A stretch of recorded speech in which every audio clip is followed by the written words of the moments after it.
जय जय श्री चैतन्य जय नित्यानंद।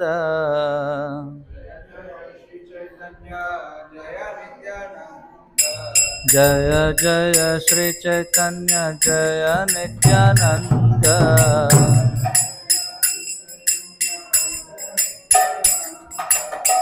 जय अद्वैत चंद्र जय गौर भक्त वृंद।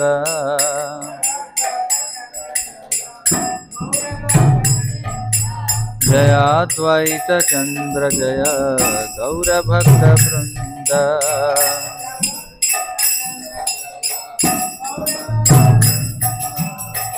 जय अद्वैत चंद्र जय गौर भक्त वृंद।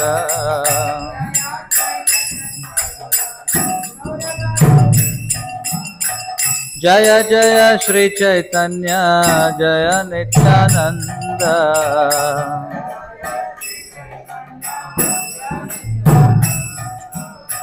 जय अद्वैत चंद्र जय गौर भक्त वृंद।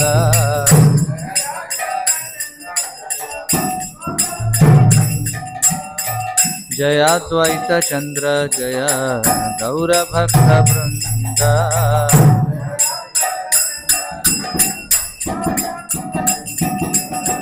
जय जय श्री चैतन्य जय नित्यानंद।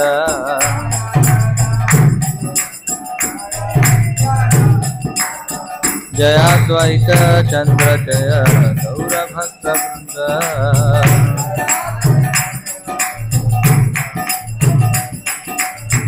जय अद्वैत चंद्र जय गौर भक्त वृंद।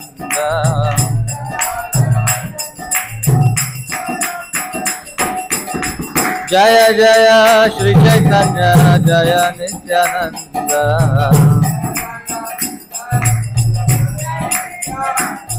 जय जय श्री चैतन्य जय नित्यानंद।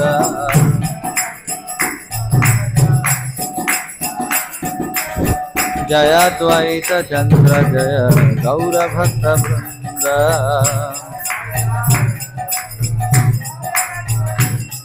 जय अद्वैत चंद्र जय गौर भक्त वृंद।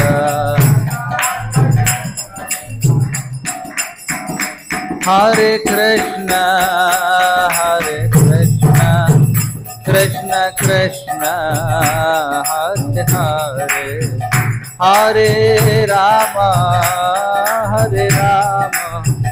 राम राम हरे हरे।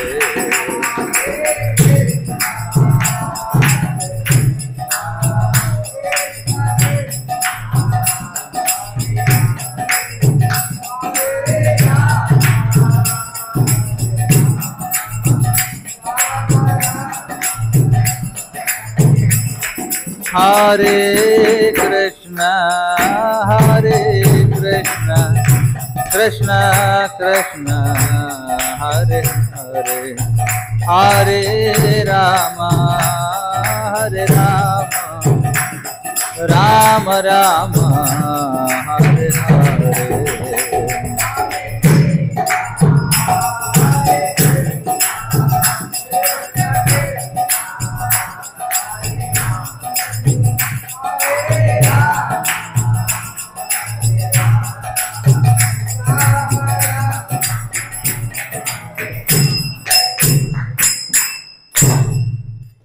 जय ओम विष्णुपाद परमहंस परिव्राजकाचार्य स्तोत्र श्री श्रीमद् भक्ति वेदांत स्वामी श्रीर प्रभुपाद की जय।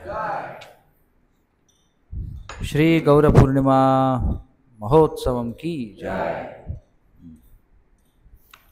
ओम नमो भगवते वासुदेवाय।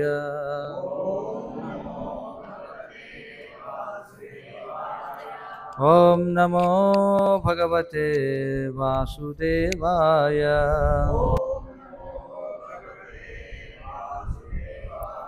ओम नमो भगवते वासुदेवाय।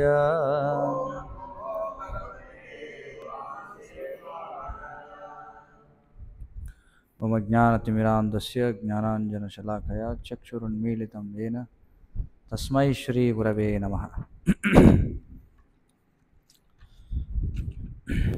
నమ ఓం విష్ణుపాదాయ కృష్ణప్రేష్ఠాయ భూతలే శ్రీమతే భక్తి వికాస స్వామినితి నామినే. నమ ఓం విష్ణుపాదాయ కృష్ణప్రేష్ఠాయ భూతలే శ్రీమతే భక్తి వేదాంత స్వామినితి నామినే.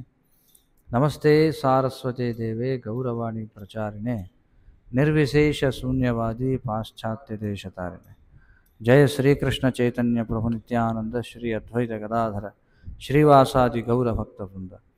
హరే కృష్ణ కృష్ణ కృష్ణ హరే హరే, హరే రామ రామ రామ హరే హరే. హరే కృష్ణ. ఈరోజు శ్రీ గౌర పూర్ణిమ సందర్భంగా మనం ఉదయం నుండి చైతన్య చరితామృతం నుండి మనం పారాయణ చేశాం. అలాగే నామ సంకీర్తనం కూడా మనం చేశాం. కలియుగ యుగధర్మమైనటువంటి నామ సంకీర్తనం. మరి ఇప్పుడు మనం చైతన్య చరితామృతం నుండి శ్రీ చైతన్య మహాప్రభువుకి చేయబడినటువంటి కొన్ని ప్రార్థనలు ఏవైతే ఉన్నాయో వాటిని చూద్దాం. కొన్ని ప్రార్థనలు సులభంగా ఉంటాయి, నాతో పాటుగా మీరు చెప్పొచ్చు. వందే శ్రీకృష్ణ చైతన్య, వందే శ్రీకృష్ణ చైతన్య నిత్యానందౌ సహోదితౌ, నిత్యానందౌ సహోదితౌ గౌడోదయే పుష్పవంతౌ, గౌడోదయే పుష్పవంతౌ చిత్రౌ షంధౌ తమోనుదౌ, చిత్రౌ షంధౌ తమోనుదౌ. వందే శ్రీకృష్ణ చైతన్య నిత్యానందౌ సహోదితౌ గౌడోదయే పుష్పవంతౌ చిత్రౌ షంధౌ తమోనుదౌ. సూర్యచంద్రుల వంటి శ్రీకృష్ణ చైతన్యునికి శ్రీ నిత్యానందునికి వందనములు. అజ్ఞానాంధకారాన్ని తొలగించడానికి వారు ఏకకాలంలో గౌడ దేశంలో ఆవిర్భవించి ఆ విధంగా అందరినీ అద్భుతముగా అనుగ్రహించారు. శ్రీకృష్ణ చైతన్యుడు అలాగే శ్రీ నిత్యానందుడు ఎవరినైతే మనం అక్కడ మండపంలో చూస్తున్నామో వారెవరు? స్వయంగా శ్రీకృష్ణ భగవానుడు మరియు నిత్యానందుడు. అంటే నిత్యానందుడు అంటే బలరాం. వారిద్దరికీ వందనములు అని చెప్తున్నారు. వారిని సూర్యచంద్రులతో పోల్చారనమాట ఇక్కడ. ఎందుకంటే చైతన్య మహాప్రభుని చంద్రునితో పోల్చుతాం మనం, గౌరచంద్రుడు అని చెప్పుకుంటాం. అలాగే నిత్యానందుడిని సూర్యునితో పోల్చుతాం అనమాట. ఇక్కడ వందే శ్రీకృష్ణ చైతన్య నిత్యానందౌ సహోదితౌ, ఇద్దరు ఒకరు కూడా కలిసి ఉదయించారు. ఎప్పుడైనా మన సూర్యుడు చంద్రుడు కలిసి ఉదయించడం చూస్తామా? అరుదుగా జరుగుతుంది. ఎందుకంటే చంద్రుడు ఏ దిక్కున ఉదయిస్తాడు తెలుసా మీకు? చంద్రుడు తూర్పునే ఉదయిస్తాడు. కానీ సూర్యుడు ఉదయించినట్టుగా చంద్రుడు ప్రతిరోజు అదే సమయానికి ఉదయించడం అన్నమాట. చంద్రోదయం జరిగే సమయం రోజు రోజుకి మారిపోతూ ఉంటుంది. ఎంత తేడా ఉంటుందో తెలుసా ఎవరికైనా?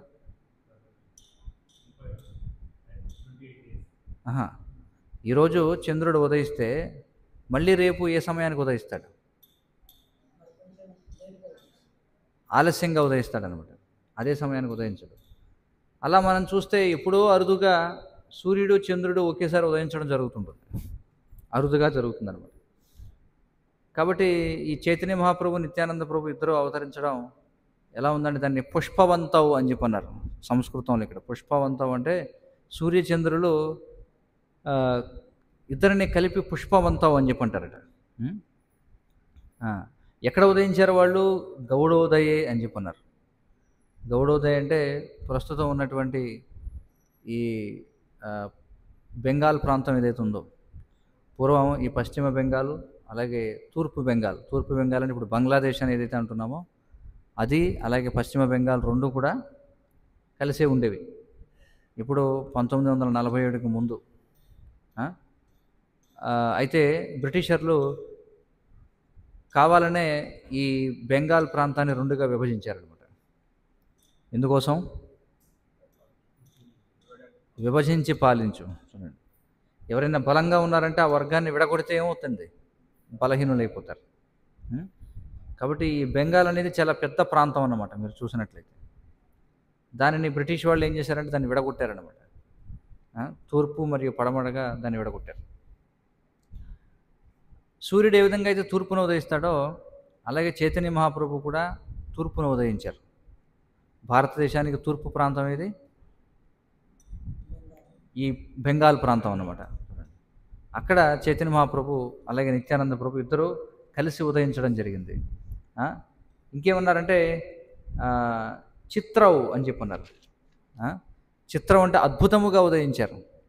షంధవ్ అంటే వారు అనుగ్రహించారు. ఏమనుగ్రహించారు? తమోనుధవ్ అని చెప్పన్నారు, అంధకారాన్ని తొలగించారు అని చెప్పన్నారు. ఎందుకంటే ఈ ఈ కలియుగం ఏదైతే ఉందో ఇది కలహయుగం, కపట యుగంగా చెప్పబడుతుంది. ఎందుకని? కారణం మనకి ఒక్కొక్క యుగంలో మనం చూస్తే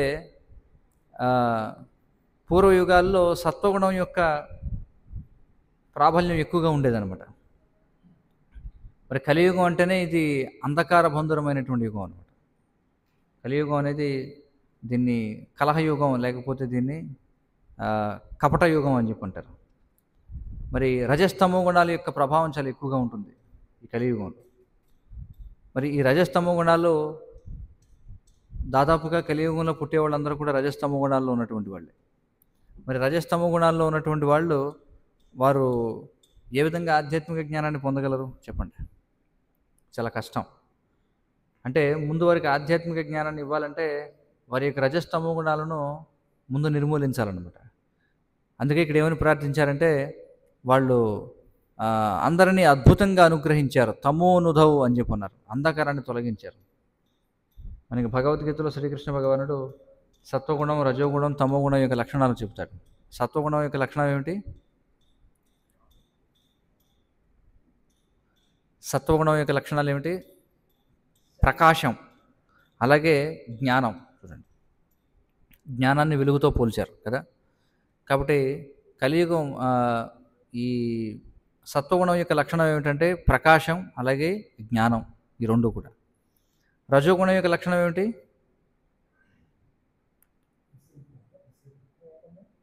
రజోగుణం యొక్క లక్షణం లోభం.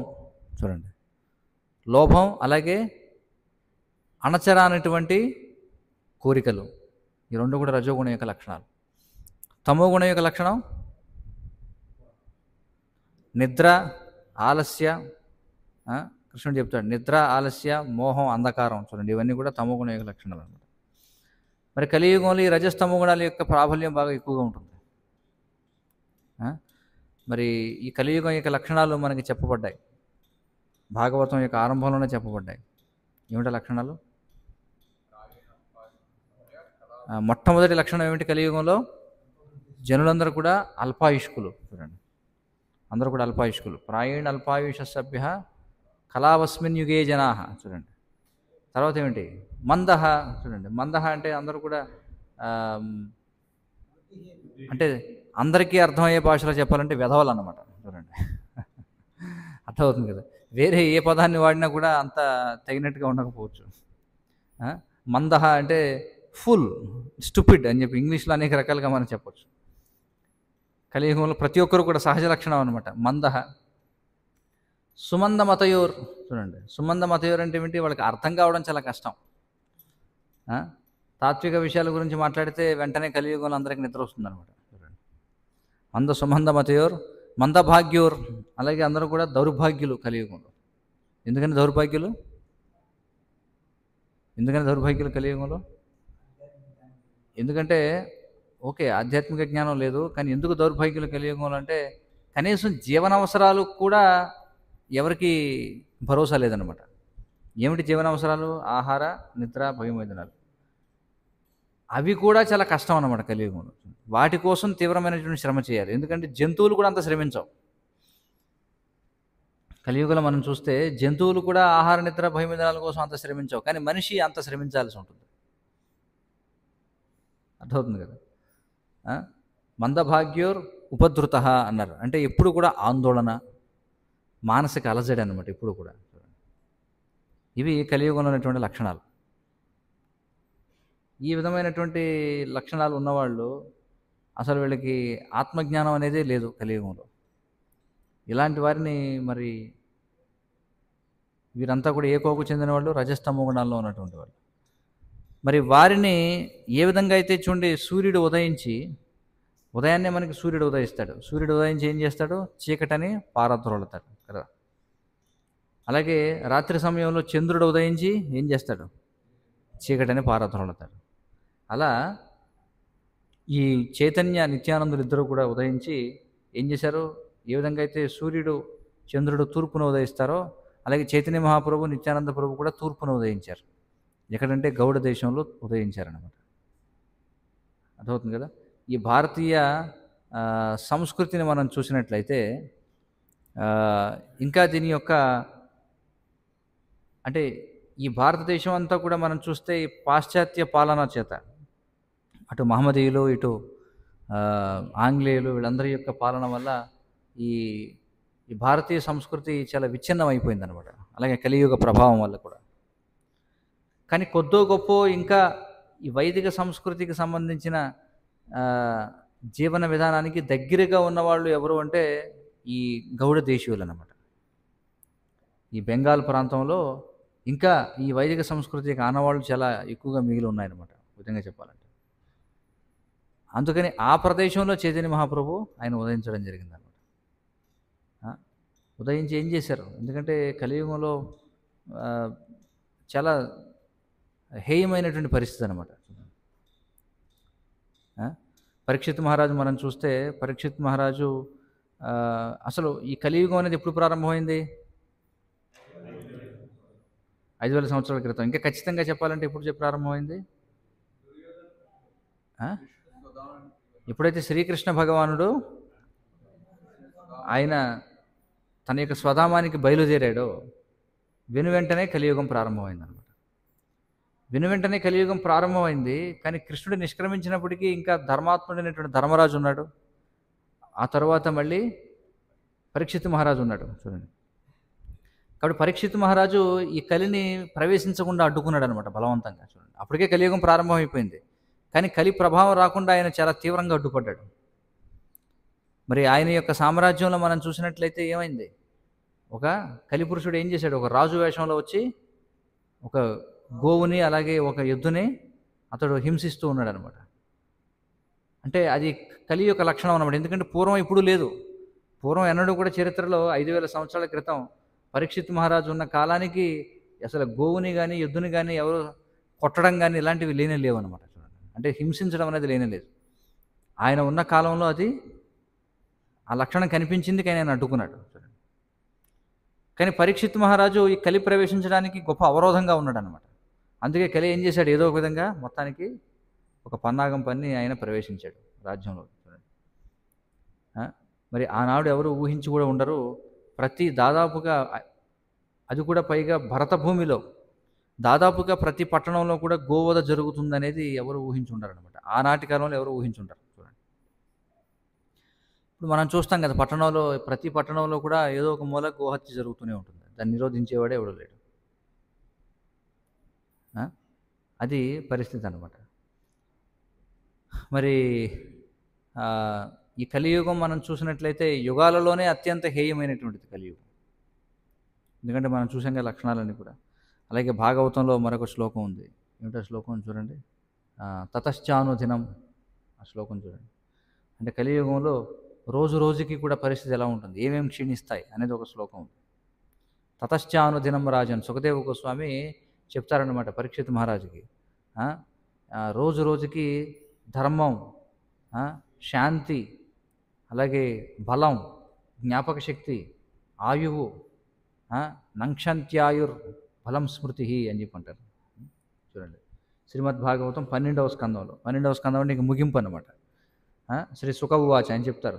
తతశ్చ అనుదినం అంటే అనుదినం రోజు రోజుకి కూడా కలియుగంలో ధర్మం క్షీణిస్తుంది, సత్యం క్షీణిస్తుంది, శౌచం అంటే శుభ్రత క్షీణిస్తుంది, క్షమ అంటే క్షమాగుణం క్షీణిస్తుంది, దయ అది క్షీణిస్తుంది.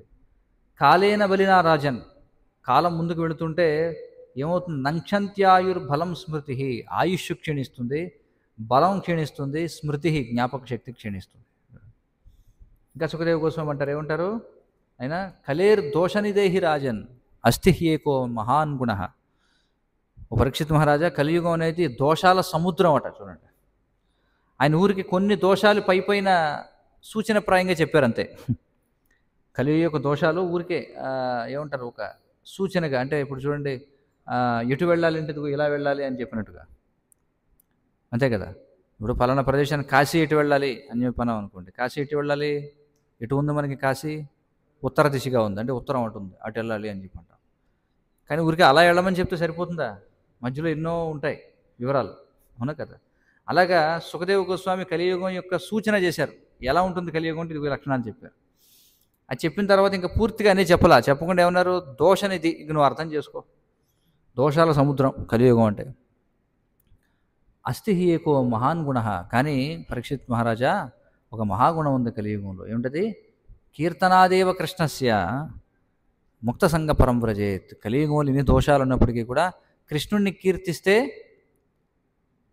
ముక్తి సాధించవచ్చు. పరం వ్రజేత్ అంటే ఆధ్యాత్మిక లోకానికి ప్రవేశించవచ్చు అని చెప్పారు.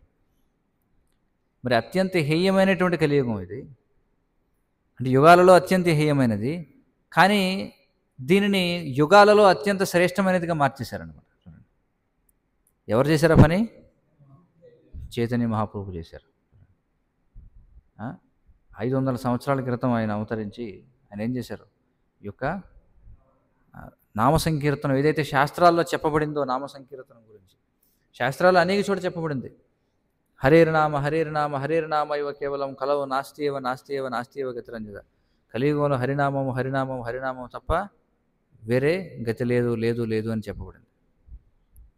శాస్త్రాలు ఇవన్నీ కూడా ఉన్నాయి, కానీ చైతన్య మహాప్రభు వచ్చి దాన్ని నిజం చేసి చూపించారనమాట. ఎందుకంటే మనం చూసాము, శ్రీకృష్ణ భగవానుడు ఏం చేశాడు? ఆయన ఉండగా 18వ అధ్యాయంలో 66వ శ్లోకం ఏమిటి? సర్వధర్మాన్ని పరిత్యజ్య మామేకం శరణం వ్రజ. ఆయన ఏమన్నాడు? అన్ని ధర్మాలను విడిచిపెట్టి నాకు శరణాగతి పొందడం అనే ఏకైక ధర్మాన్ని స్వీకరించండి అన్నాడు. అహం త్వాం సర్వపాపేభ్యో, నేను మీ సకల పాపాల నుండి కూడా మోక్షయిష్యామి, విముక్తి కలిగిస్తాను మాసుచహ అన్నాడు. కానీ షరత్ ఏం పెట్టాడు ముందు? నేను మీ అందరికీ మోక్షాన్ని కలిగిస్తాను, మీ పాపాలను తీసివేస్తాను, కానీ షరత్ ఏమిటి? ముందు నాకు శరణాగతి పొందాలని చెప్పి అన్నాడు.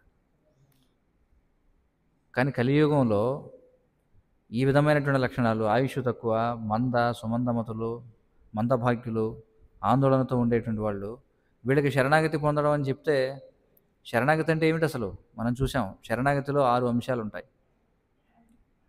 భగవంతునికి అనుకూలమైన వాటినే స్వీకరించాలి, అంటే భగవంతునికి సంతృప్తినిచ్చేవే స్వీకరించాలి. భగవంతునికి సంతృప్తి కలిగించినవి మనం స్వీకరించకూడదు. కేవలం కృష్ణుని యొక్క ఆనందం కోసమే పనిచేయాలి, కృష్ణుడు రక్షిస్తాడనేటువంటి విశ్వాసాన్ని కలిగి ఉండాలి, పూర్తిగా భగవత్ సేవకి అంకితం కావాలి, దైన్యంగా ఉండాలి. ఇది సాధ్యమా జనానికి? లేదు. కాబట్టి శరణాగతి పొందమని అంటే జనులందరూ ఏమన్నారు? శరణాగతి పొందడమా? మా వల్ల అవ్వదు, ఎందుకంటే మాకు చాలా బాధ్యతలు ఉన్నాయి, మాకు ఎన్నో పనులు ఉన్నాయి చేయడానికి, మేము శరణాగతి పొందితే ఎలాగా? అది పరిస్థితి. పైగా ఆయన ఎవరు ఆ విధంగా అడగడానికి? అర్థమైంది కదా, ఆయన ఎవరు ఆ విధంగా అడగడానికి అని చెప్పి. అది పరిస్థితి అనమాట. మనం చూసినట్లయితే అంబేద్కర్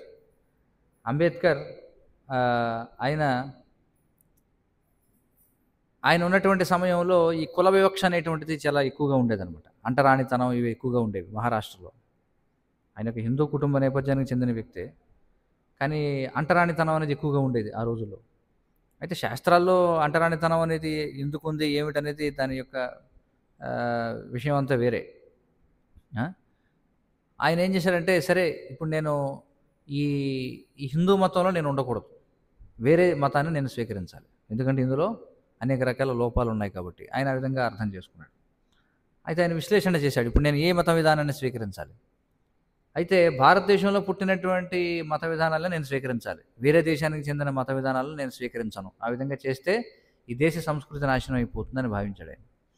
కాబట్టి ఆయన ఎప్పుడైతే మతం మారుతానని అన్నాడో, ఆ విషయం తెలిసిందో వెంటనే మహమ్మదీయులు, క్రైస్తవులు అందరూ కూడా వెళ్ళిపోయారు ఆయన దగ్గరికి. మా మతంలోకి రండి, మా మతంలోకి రండి, మా మతంలోకి వస్తే మీకు ఈ హోదా ఇస్తాం, మా మతంలోకి వస్తే మీకు ఈ హోదా ఇస్తాం, క్రైస్తవులేమో మీకు పోపు హోదాని ఇస్తామని ఒకళ్ళు, మహమ్మదీయులు వచ్చి మీకు చాలా ఉన్నతమైన స్థితి కట్టబెడతామని వాళ్ళు. కానీ అతను వెళ్ళా.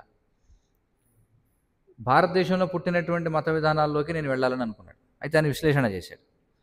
విశ్లేషణ చేస్తే ఆయన భగవద్గీతను అధ్యయనం చేసి ఏమన్నాడంటే, అసలు ప్రపంచంలో ఏ మత విధానంలో ఎవరూ చెప్పని విధంగా ఈ కృష్ణుడు ఒక్కడే నేనే భగవంతుడని అంత ధైర్యంగా ప్రకటిస్తూ నాకే శరణాగతి పొందమని చెప్పి అంటున్నాడు. ఇది మరీ టూ మచ్గా ఉందని చెప్పి అన్నాడు.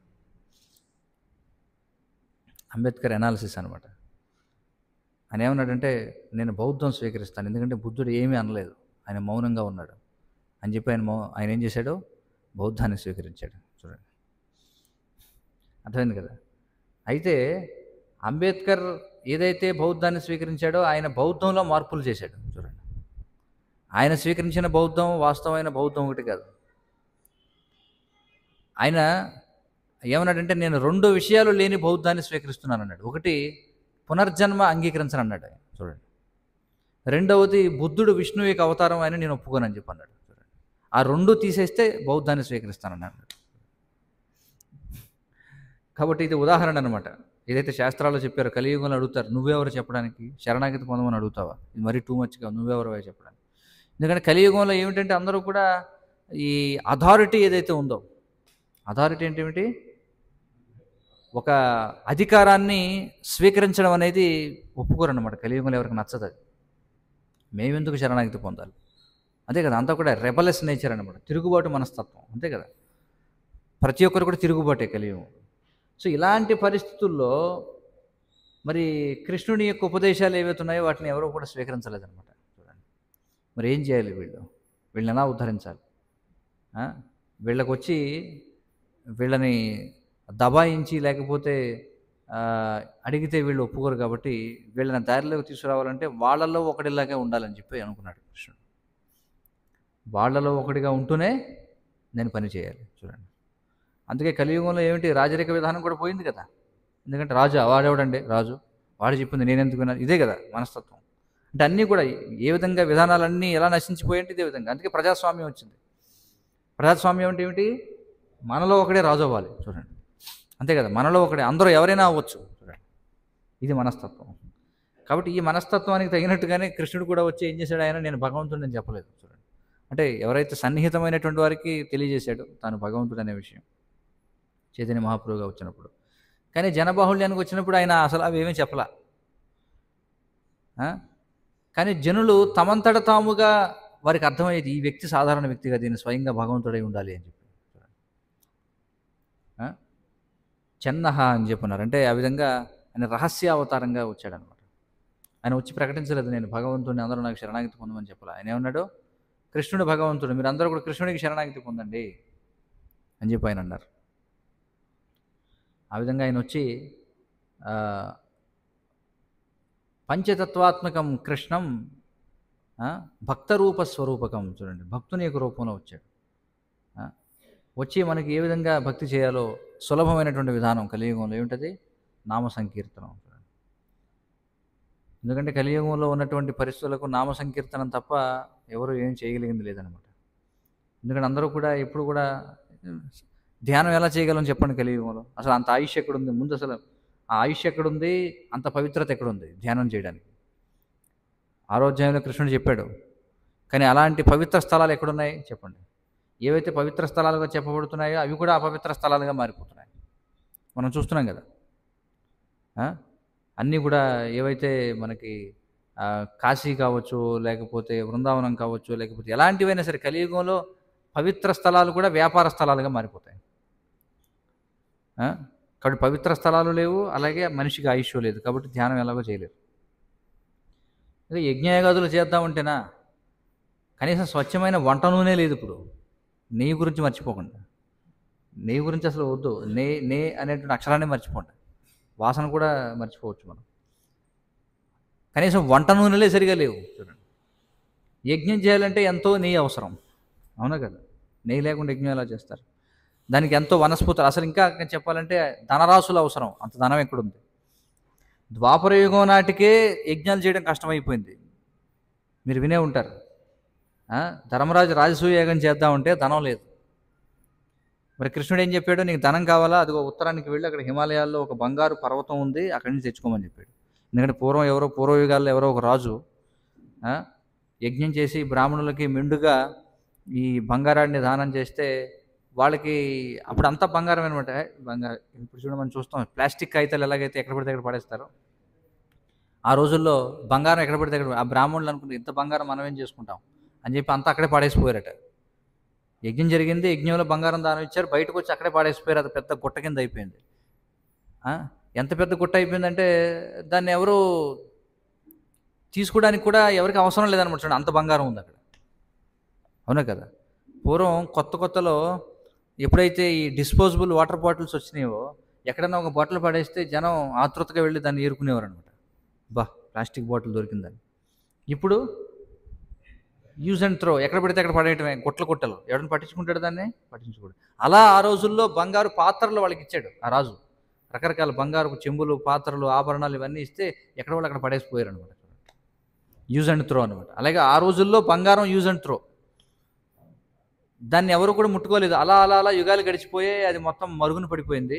కలియుగంలో ఈ ద్వాపర యుగాంతంలో ఎప్పుడైతే యజ్ఞం చేయాల్సి వచ్చిందో అప్పుడు బంగారం అవసరం అయితే కృష్ణుడు చెప్పాడు అక్కడికి వెళ్ళి తెచ్చుకోమని. అందుకే అర్జునుడికి ధనంజయ అనేటువంటి పేరు వచ్చింది అనమాట. చూడండి, ధనాన్ని తీసుకొచ్చాడు కాబట్టి. మరి అంత ధనం ఉందా ఇప్పుడు? ఇప్పటికీ మనం అప్పుడప్పుడు చూస్తుంటాం, ఏదో అతిరాత్ర యజ్ఞం అని లేకపోతే అక్కడెక్కడ చేస్తుంటారు. ఊరికి ఆర్భాటం అనమాట. వాటి వల్ల ఎలాంటి ప్రయోజనం లేదు. బాగా డబ్బున్న వాళ్ళు కొంతమంది ఊరికి ఆర్భాటంగా మేమేదో గొప్ప ధర్మకార్యం చేసామని చూపించుకోవడానికి ఇలాంటివి చేయిస్తుంటారు అన్నమాట యజ్ఞాలు. అసలు యజ్ఞాల్లో స్వచ్ఛమైన ఆవు నెయ్యి ఎక్కడ ఉంది? అక్కడ బ్రాహ్మణులు ఎక్కడున్నారు? ఎక్కడ ఉంది? ఇవన్నీ కూడా సాధ్యం కావు. పోనీ విగ్రహారాధన చేద్దామంటే కలియుగంలో రజస్తమ గుణాలు ఎక్కువ. విగ్రహారాధన చేయాలంటే సత్వగుణం ఉండాలి మనిషికి. చూడండి, బ్రాహ్మణుడై ఉండాలి, అది కూడా లేదు. ద్విజులై ఉండాలి, కనీసం బ్రాహ్మణ క్షత్రియ వైశ్యులై ఉండాలి. కలియుగంలో అందరూ శూద్రులే. కలవ శూద్ర సంభవ, అది కూడా సాధ్యం కాదు. ఇంకా ఏమిటి పని పరిస్థితి? ఉన్నది ఒకే ఒక్క విధానం, ఏమిటి? నామ సంకీర్తనం. ఎందుకంటే ఈ నామ సంకీర్తనంలో ఎవరైనా చేయొచ్చు, అందరూ పాల్గొవచ్చు. ఇందులో మీరు ఒక చిన్న పిల్లవాడిని తీసుకొచ్చి కుదురుగా కూర్చొని ధ్యానం చేయి అన్నాం అనుకోండి, ధ్యానం చేస్తారా? కూడా అసలు కుదురుగా కూర్చోబెట్టగలరావండి మీరు? లేదు. ఒక్క నామ సంకీర్తనం తప్ప ధ్యానం కానీ, యజ్ఞయాగాదులు కానీ, విగ్రహారాధన కానీ, ఈ మూడింటిలో మీరు ఈ మూడు కూడా దేశకాలమాన పరిస్థితుల్లో, అంటే అన్ని ప్రదేశాల్లో చేయలేం, అన్ని పరిస్థితుల్లో చేయలేం, అన్ని కాలాల్లో చేయలేం. సాధ్యమవుతుందా ఇవి చేయడం? చేయలేం. అందరూ చేయలేరు దీన్ని. కానీ నామ సంకీర్తనం చూడండి, ఇంట్లో చాలామంది పూజలు వ్రతాలు కూడా చేస్తుంటారు. ఇప్పటికీ కూడా కొంతమంది వరలక్ష్మి వ్రతాలు అవి ఇవి చేస్తుంటారు. అది కూడా కింద కూర్చోలేరు అనమాట. ఒక కుర్చీ వేసుకుని కూర్చుంటారు. పురోహితుడు కింద కూర్చుంటాడు. చూడండి, పురోహితుడు దేవుడి కింద ఉంటారు, చేయించుకునే వాళ్ళు కుర్చీలో కూర్చుంటారు. అర్థమైంది కదా? అది పరిస్థితి. కింద కూడా కూర్చోలేరు ఎవరు. అంతా కూడా తంతు, అంతా కూడా ప్లాస్టిక్ మయం. మనం చూస్తుంటాం, అభిషేకాలు చేయమన్నాం అనుకోండి, జనం ఏం చేస్తారు? శుచిముచి ఉండదు అనమాట. కొన్ని చోట్ల బాహాటంగా, కొన్ని చోట్ల శివలింగాలు ప్రతిష్టాపన చేస్తారు చెట్ల కింద. జనం వెళ్ళిపోయి పాల ప్యాకెట్లు కొనుక్కెళ్ళిపోతారు, కెమికల్ పాల ప్యాకెట్లు వెళ్ళిపోయి అయిపోయింది. చూడండి, అది కలియుగం పరిస్థితి. ఆ కెమికల్స్కి మొత్తం లింగాలు కూడా కరిగిపోతాయి అన్నమాట. చూడండి, కాబట్టి ఏదో రకంగా ఇంట్లో వాళ్ళు మనం చూస్తుంటాం, పెద్దవాళ్ళు ఏదో వాళ్ళు చేసుకుంటూ ఉంటారు, ఏమిటి వ్రతాలు చేస్తూ ఉంటారు. పిల్లవాళ్ళు అదే రూమ్లో కూర్చొని టీవీ చూస్తుంటారు. ఒక పక్కన టీవీ మోగుతుందో పక్కన వ్రతం. చూడండి, ఒకటి వీడియో గేమ్ ఆడుకుంటూ ఉంటాడు. ఇది పరిస్థితి అనమాట. కానీ నామ సంకీర్తనం ఏదైతే ఉందో, ఏమీ తెలియని వాడు కూడా నామ సంకీర్తనలో పాల్గొనవచ్చు. అవునా కదా? చెప్పండి. చిన్నపిల్లవాడు కూడా వాడికి ఇష్టం లేకపోయినా సరే ఇంట్లో వాళ్ళందరూ నామ సంకీర్తన చేస్తే వాడు కూడా వచ్చి కూర్చొని, వాడు కూడా ఏంటో సరదాగా వాడికి మనం చూస్తుంటాం అప్పుడప్పుడు గ్రామాల్లో సంకీర్తనకి వెళ్ళినప్పుడు ఆ పిల్లలు ఎక్కడో ఉంటారనమాట. వాళ్ళకి ఏమీ తెలీదు. వాళ్ళు ఉన్నట్టుండి నాట్యం చేయడం మొదలు పెడతారు. చూసారో లేదు ఎప్పుడన్నా? వాడికి అది ఏమిటో తెలీదు. ఎందుకు చేస్తున్నారో తెలీదు. వాడికి వెంటనే మృదంగ శబ్దం వాయించగానే హరే కృష్ణ అనగానే వాడు కూడా ఏం చేస్తున్నాడు, వాడు కూడా ఎగరడం మొదలు పెడతాడు. చూస్తుంటాం పూర్వం ఈ గ్రామాల్లో సంకీర్తనకి వెళ్ళినప్పుడు కొన్ని క్రైస్తవ కుటుంబాలు ఎక్కువగా ఉన్న గ్రామాల్లో మేము సంకీర్తనం చేస్తూ వెళ్తుంటే ఆ పిల్లలకి ఏం తెలియదు, వాళ్ళందరూ కూడా బయటకు వచ్చి ఓ డ్యాన్స్ చేస్తుంటారు అనమాట. అలా పెద్దవాళ్ళు అయ్యో ఏమిటిది, వీళ్ళు ఏమిటి నా కీర్తనలో డ్యాన్స్ చేస్తున్నారని బలవంతంగా లోపల లాకెళ్తుంటారు. అర్థమైంది కదా. ఒక్కొక్కడు అప్పుడే లేచి ఉంటాడు, వాడికి ఒంటి మీద బట్టలు కూడా ఉండవు చిన్నపిల్లలకి, వాడు కూడా వచ్చి డ్యాన్స్ చేస్తుంటాడు ఇలా. అప్పుడప్పుడు చూస్తుంటాం బృందంగా భక్తులు కీర్తన చేస్తూ నృత్యం చేస్తుంటే కొన్ని కుక్కలు కూడా వచ్చి తోక ఊపుతూ ఉంటాయి ఇక్కడ చూడండి. అంటే జంతువులు కూడా పాల్గొనొచ్చు అనమాట ఈ ప్రక్రియలో చూడండి. పిల్లలు పాల్గొనొచ్చు, ముసలివాళ్ళు పాల్గొనొచ్చు. అప్పుడప్పుడు చూస్తుంటాం చాలామంది గ్రామాల్లో మేము సంకీర్తనకి వెళ్తున్నప్పుడు చాలామంది నడుము వంగిపోయి కర్ర ఇలా పట్టుకొని నడుచుకుంటూ వెళుతూ ఉంటారండి మెల్లగా. వాళ్ళకి ఎదురుకుంటా సంకీర్తన వస్తుంటుంది. వెంటనే వాళ్ళకి ఏదో ఉత్సాహం వచ్చి వాళ్ళు కూడా ఇల్లు అంటుంటారు చూడండి. అంటే పిల్లలు, వృద్ధులు. ఒకసారి ఎక్కడో మేము పాలకొల్లులో ఎక్కడో వీధుల్లో సంకీర్తనం చేస్తూ ఉన్నాం, ఎప్పుడో చాలా సంవత్సరాల క్రితం. వెళ్తున్నాం, అక్కడ ఎవరూ లేరు వీధుల్లో. ఒక దగ్గర కుళాయి నీళ్లు పట్టుకుంటున్నారు ఆడవాళ్ళు కొంతమంది.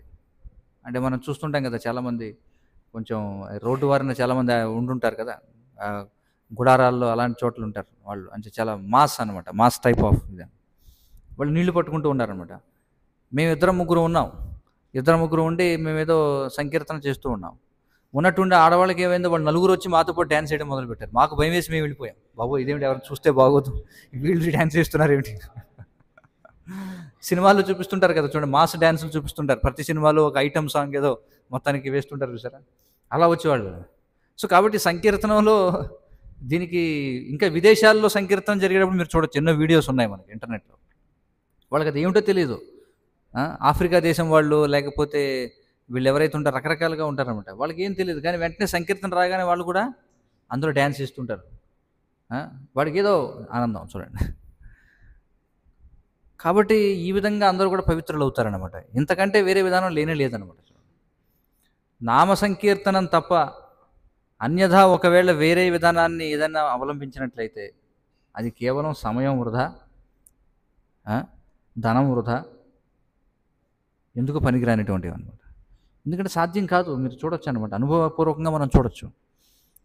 ఎందుకంటే నామ సంకీర్తనం ద్వారా మరి ఎంతమంది ప్రపంచవ్యాప్తంగా పవిత్రులు అవుతున్నారు మీరు చూడండి. ఆ విధంగా చైతన్య మహాప్రభు ఏం చేశారంటే ఇది అత్యంత యుగాలలోనే అత్యంత అధమమైనదిగా భావించబడే దీన్ని ఆయన ఏం చేశారు, అత్యంత శ్రేష్టమైనదిగా మార్చేశారనమాట.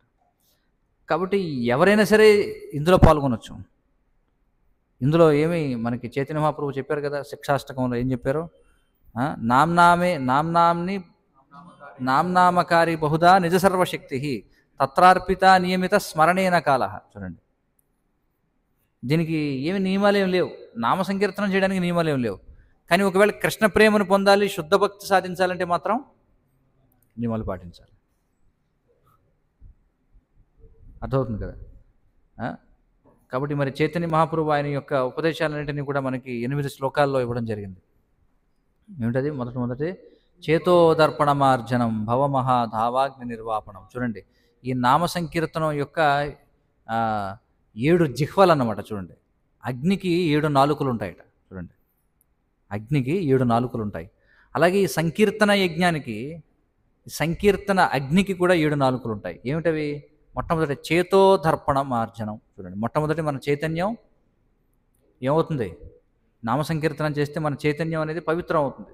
చేతోదర్పణ మార్జనం భవమహాదావాగ్ని నిర్వాపణం. చూడండి, భవమహాదావాగ్ని, జన్మ మృత్యు జరావ్యాధి అనేటువంటి ఈ సంసార ఈ అగ్ని ఏదైతుందో, ఈ దావానలం ఏదైతుందో అది శమించబడుతుంది. భవమహాదావాగ్ని నిర్వాపణం. తర్వాత ఏమిటి? శ్రేయ కైరవ చంద్రికా వితరణం. చూడండి, ఏ విధంగా అయితే మనకి మండు వేసవి కాలంలో రాత్రిపూట చక్కగా వెన్నెల కాస్తే ఎంత చల్లగా ఉంటుంది. శ్రేయ కైరవ చంద్రికా వితరణం. కాబట్టి అందరినీ కూడా ఎన్ని కష్టాల్లో ఉన్నా సరే, మనం చూస్తాం భక్తివినోద్ ఠాకూర్ వారు పడతారు, బోల్ హరి బోల్ బోల్ హరి బోల్ అనేటువంటి ఒక గీతం పడతారు. సుఖే దుఃఖే అంటే నువ్వు సుఖంలో ఉన్నా దుఃఖంలో ఉన్నా. అర్థమైంది కదా? హరే కృష్ణ హరిబోల్ అప్పుడే దించొద్దు, కీర్తనం ముగిసిన తర్వాత అప్పుడు దించండి, అప్పుడే దించొద్దు. అందరూ రండి ప్రవచనానికి. అర్థమవుతుంది కదా? సో భక్తినాథ్ ఠాకూర్ వారు ఏమంటారు, చైతన్య మహాప్రభు చెప్పారు ఏమన్నారు, నువ్వు ఇంట్లో ఉన్నా హరినామం చేయి, అడవిలో ఉన్నా హరినామం చేయి, దుఃఖంలో ఉన్నా హరినామం చేయి, సుఖంలో ఉన్నా హరినామం చేయి. చూడండి, కాబట్టి శ్రేయ కైరవ చంద్రికా వితరణం అంటే ఏమిటి? ఈ చంద్రుని చల్లని కిరణాలు ఏ విధంగా అయితే మనకి ఈ వేసవికాలం వేడికి మనకి ఉపశమనం ఇస్తాయో, అలాగే నామ సంకీర్తనం ప్రతి ఒక్కరి కష్టాల్లో ఉన్నవాడు లేనివాడు ప్రతి ఒక్కరికి కూడా ఉపశమనాన్ని ఇస్తాయి. కాబట్టి ఎన్ని చూసాం మనం? చేతోదర్పణ మార్జనం, భవద మహాదావాగ్ని నిర్వాపణం, శ్రేయ కైరవ చంద్రికా వితరణం, విద్యావధూ జీవనం. చూడండి, అన్ని విద్యలలో కంటే అత్యున్నతమైనటువంటి విద్య అయితే కృష్ణుడు చెప్తున్నాడు. ఏం చెప్తున్నాడు? విద్యలలో నేను ఆధ్యాత్మిక విద్యని అంటున్నాడు. అలాగే యజ్ఞానాం జపయజ్ఞోస్మి అని చెప్పి అంటున్నాడు. కాబట్టి ఏమన్నాడు? విద్యావధూ జీవనం ఆనందాంబుది వర్ధనం. చూడండి, ఆనందాన్ని పెంచేటువంటిది ఇది. తర్వాత ఏమంటున్నాడు?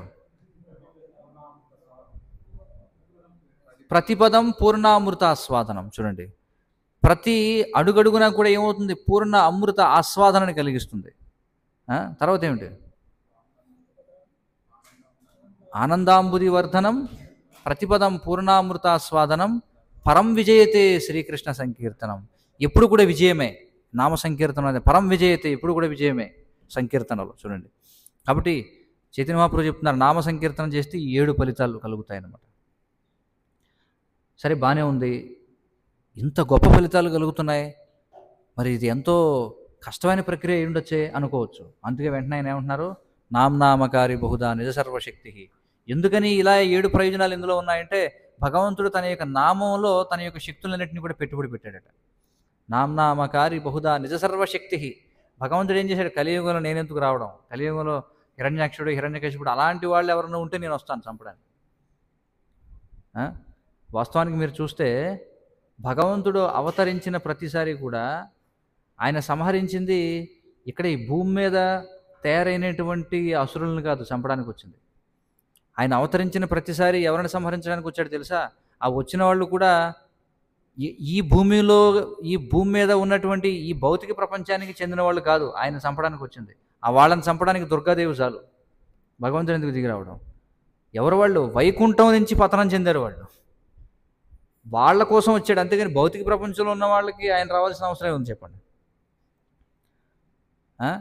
హిరణ్యాక్షుడు, హిరణ్యకశిపుడు, రావణాసురుడు, కుంభకర్ణుడు, దంతవక్తుడు, శిశుపాలుడు, ఈ 6 ఎవరు? వీళ్ళు జయ విజయులు. వాళ్ళని చంపడానికి వచ్చాడు.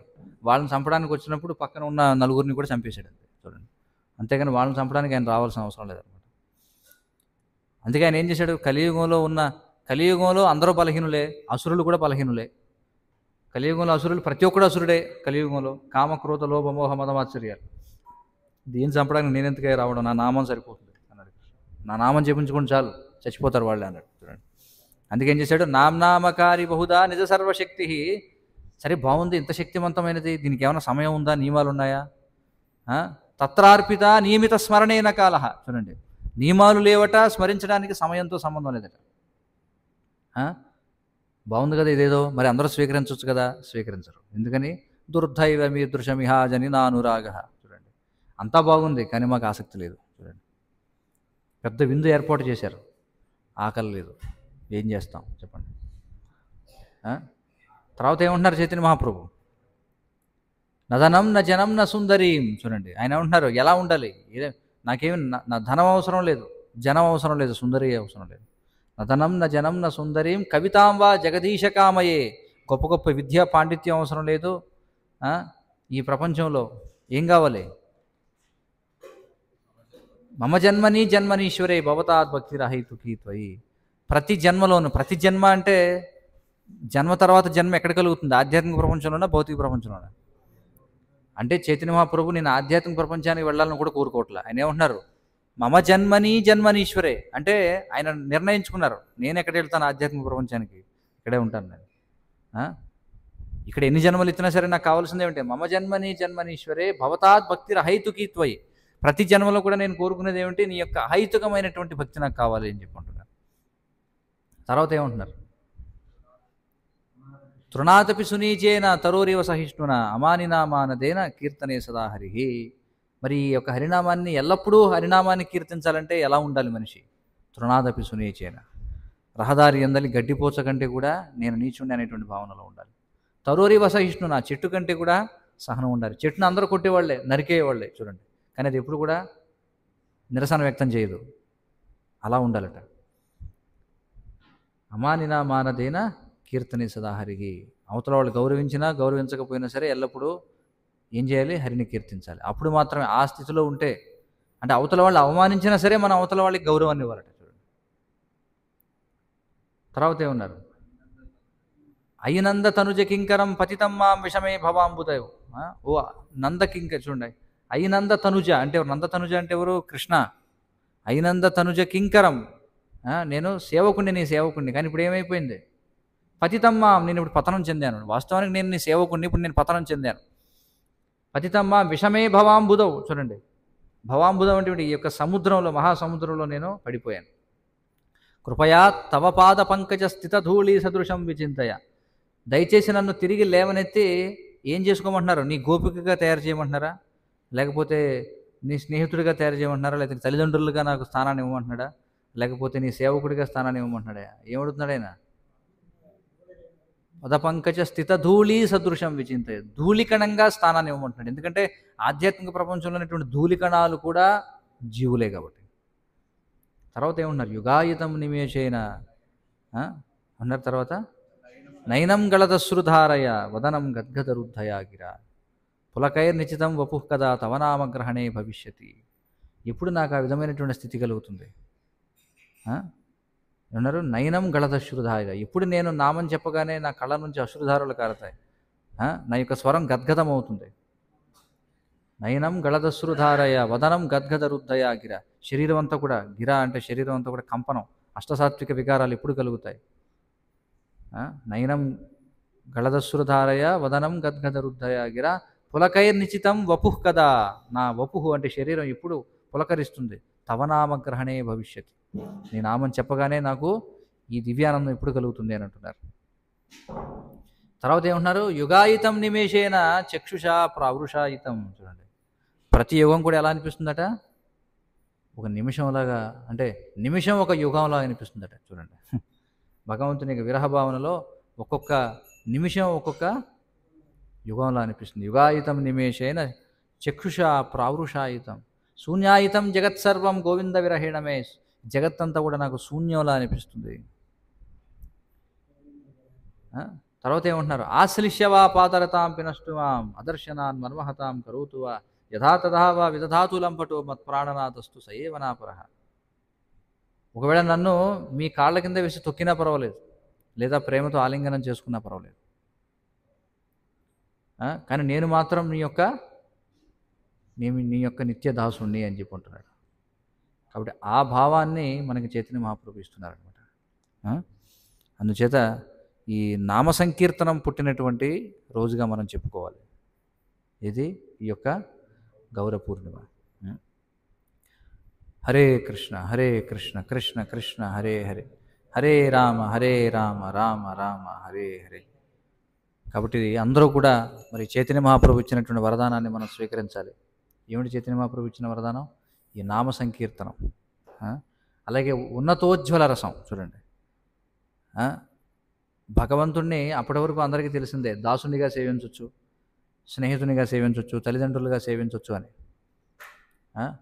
కానీ భగవంతుణ్ణి ఇది ఎవరు ఊహించలేనటువంటి విషయం అన్నమాట. సాధారణంగా ఇతర మత విధానాల్లో అందరూ కూడా భగవంతుడిని తండ్రిగా పరిగణిస్తారు, అంతే కదా.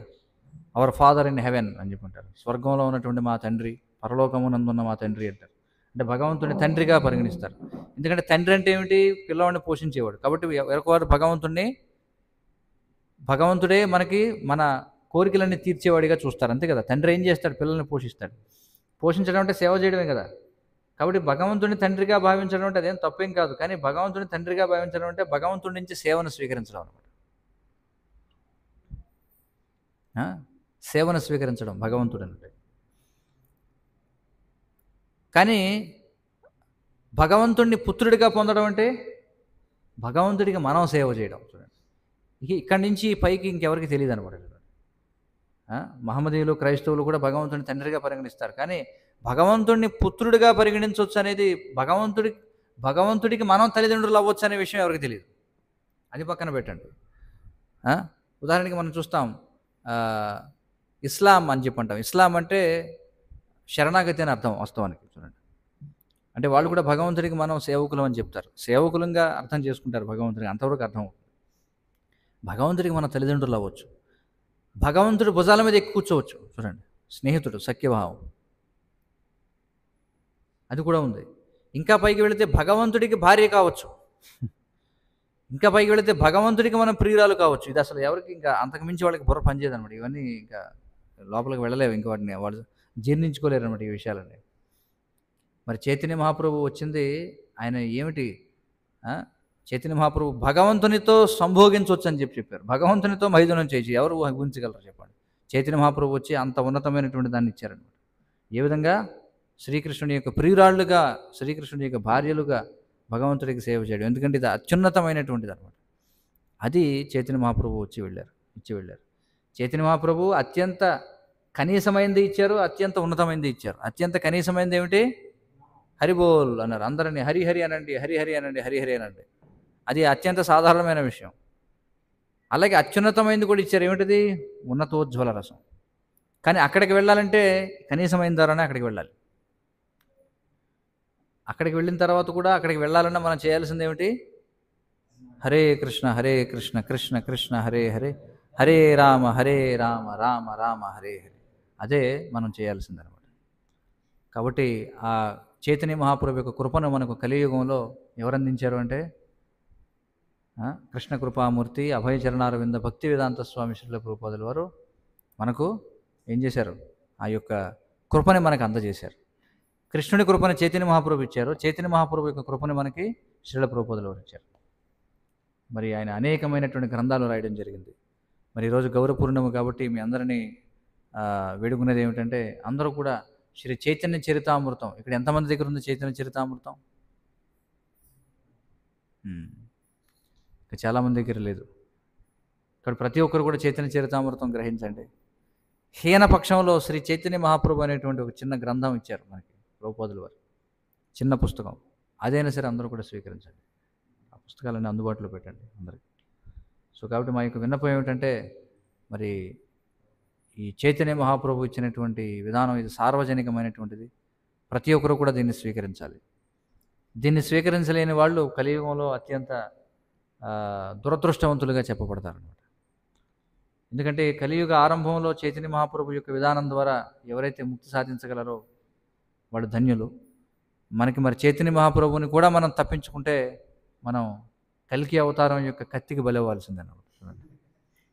కాబట్టి ఇప్పుడు ప్రేమగా నామం చేయమని ఆయన చెప్తున్నాడు, ఉద్ధరిస్తానంటున్నాడు. మనం ఈ మాట వినకపోతే అప్పుడు ఇంకా మాటలు ఉండవు అనమాట. చివరికి ఇంకా కలియుగ అంతంలో ఏం చేస్తాడు ఆయన? అదే కృష్ణుడు, అదే చైతన్య మహాప్రభు ఏం చేస్తారు? కల్కి అవతారంతో వచ్చి ఇంకా మాటలు లేవు, తలలు తీయడాలి. చూడండి సినిమాల్లో డైలాగులు చెప్తారు కదా, మాటలు లేవు తల తీస్తానని. కల్కి అవతారం చేసే పని అదనమాట. కాబట్టి మనం మరి అదృష్టవంతులందరూ కూడా, అందుకే శాస్త్రాలు ఏం చెప్తున్నాయి?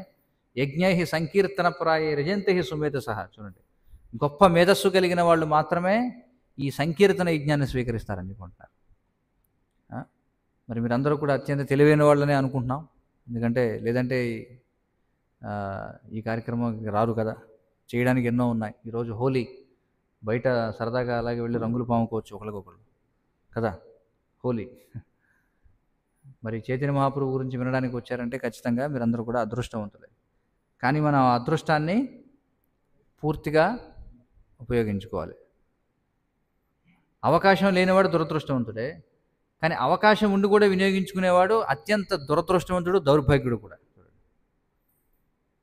కాబట్టి మనం ఆ విధంగా ఉండకూడదు. హరే కృష్ణ. ఏమైనా ప్రశ్నలు సూచనలు ఉంటే చెప్పండి.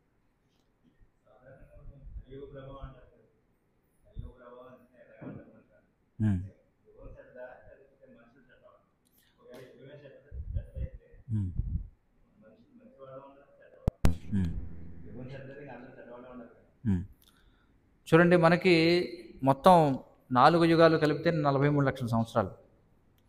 ఆ 43 లక్షల సంవత్సరాల్లో 10% సమయం మనలాంటి జీవులందరికీ కేటాయించారనమాట. ఎందుకంటే ఈ 4 యుగాల్లో కలియుగం కేవలం 10%. అంటే 43 లక్షల సంవత్సరాల్లో 4,32,000 సంవత్సరాలు అంటే ఎంత? 10%. చూడండి,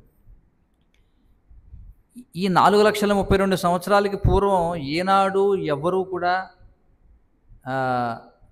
అంటే అప్పుడున్నటువంటి యుగ పరిస్థితులు పూర్తి భిన్నంగా ఉండేవన్నమాట. వాళ్ళందరూ కూడా శాస్త్రానికి కట్టుబడి ఉండేటువంటి వాళ్ళు, వాళ్ళందరూ ఉన్నటువంటి సమయం. కానీ భగవంతుడు ఆయన సకల జీవుల యొక్క కోరికలు తీర్చాలి కదా. మరి అలాంటి జీవులు కొంతమంది ఉన్నారు. ఎవరు? నేను భగవంతుడిని అంగీకరించను, నేనే భగవంతుడిని, నా ఇష్టానుసారంగా నేను ఉంటాను, ఇలా అనేటువంటి జీవులు కొంతమంది ఉన్నారు. అలాంటి వాళ్ళకి అవకాశం దొరకదు పుట్టడానికి, ఎందుకంటే భగవంతుడు ఇవ్వడు. వాళ్ళందరూ కూడా వేచి చూస్తారనమాట. దేనికోసం? కలియుగం కోసం.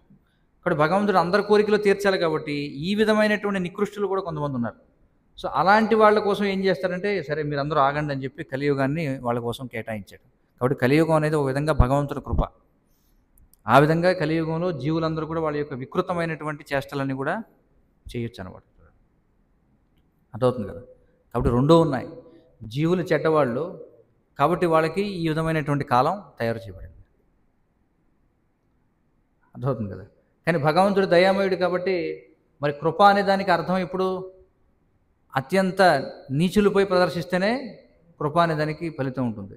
అందుకే భగవంతుడు కూడా ఏం చేశాడు, కలియుగంలో వచ్చి సత్యయుగంలో కూడా లభ్యం కానిది ఏదైతే ఉందో అది కలియుగంలో ఉన్న వాళ్ళకి ఇచ్చేస్తున్నాడు వచ్చి. చూడండి, మీకు అర్థమవుతుంది కదా. అందుకే నమో మహావధాన్యాయ అని చెప్పి అన్నారు. చూడండి, మహావధాన్యుడు అనమాట. ఎందుకని? సత్యయుగంలో కూడా ఏదైతే దుర్లభమైనదో కృష్ణ ప్రేమ అనేటువంటిది, దాన్ని కలియుగంలో అత్యంత నీచులైనటువంటి వాళ్ళకి ఆయన వచ్చి అందరికీ అర్హత లేదు, వీడికి పనికొస్తుందా పనికిరాదా, వీడు అసలు సరైనవాడా కాదని లేకుండా అందరికీ పనిచేస్తున్నాడు. అది భగవంతునికి విశేషం అన్నమాట. హరే కృష్ణ. ఇప్పుడు మనకి ఆరతి కార్యక్రమం ఉంది, గౌరారతి. అందరూ కూడా ఉత్సాహంగా కీర్తనలో పాల్గొండి నృత్యం చేయండి. తదనంతరం మనకి ప్రసాద వితరణ ఉంటుంది. హరే కృష్ణ. శ్రీ చైతన్య మహాప్రభు కీ జయ. శ్రీ గౌర పూర్ణిమ మహోత్సవం కీ జయ. శ్రీల ప్రభుపాద్ కీ జయ. వాంఛాకల్పతరుభ్యశ్చ కృపా సింధుభ్యో చ పతితానాం పావనేభ్యో వైష్ణవేభ్యో నమో నమః.